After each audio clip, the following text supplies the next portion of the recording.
بسم الله الرحمن الرحيم.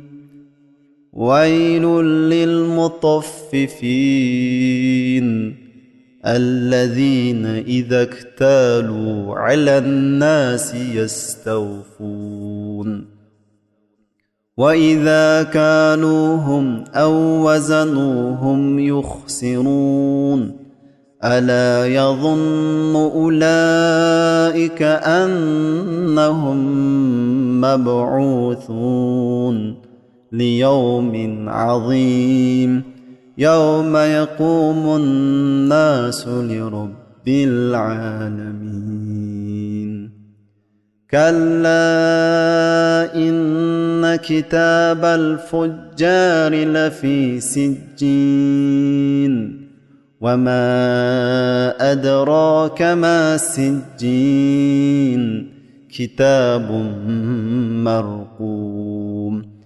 ويل يومئذ للمكذبين الذين يكذبون بيوم الدين وما يكذب به إلا كل معتد أثيم.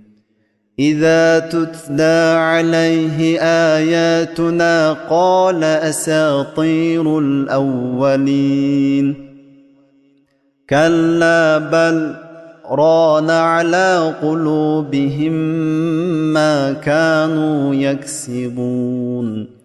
كلا إنهم عن ربهم يومئذ لمحجوبون. ثم إنهم لصالو الجحيم ثم يقال هذا الذي كنتم به تكذبون. كلا إن كتاب الأبرار لفي عليين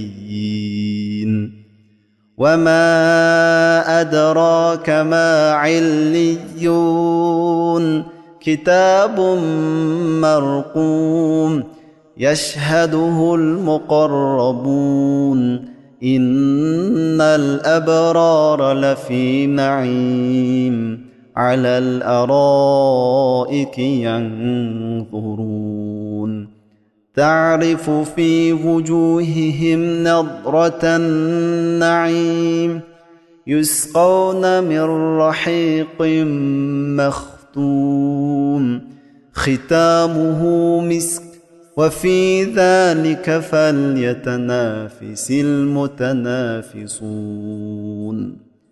ومزاجه من تسنيم عينا يشرب بها المقربون إن الذين أجرموا كانوا من الذين آمنوا يضحكون وإذا مروا بهم يتغامزون وإذا انقلبوا إلى أهلهم انقلبوا فكهين وإذا رأوهم قالوا إن هؤلاء لضالون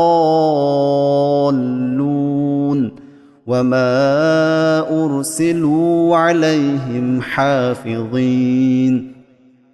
فاليوم الذين آمنوا من الكفار يضحكون على الأرائك ينظرون هل ثوب الكفار ما كانوا يفعلون.